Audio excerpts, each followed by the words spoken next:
If you want to insert a SIM card into Realme GT 8 Pro, here's what you can do. So first of all, we're gonna take a look at the bottom of the phone where we can find the SIM tray, of course. And here we have the SIM tray hole. We need to use the eject tool that you can, for example, find inside the box of your Realme GT 8 Pro.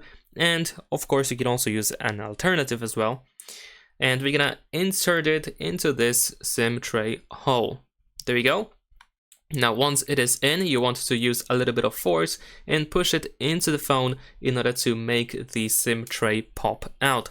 It will pop out just slightly, so you need to use your fingernails or fingers in order to remove the SIM tray from the phone. Once that happens, you can easily insert your SIM card or SIM cards. We have two SIM cards slots in here. Just match the shape of the slot and then insert your SIM cards into the phone just like that. Of course, on the reverse side, we can do the same thing with the second SIM card if you have one, of course.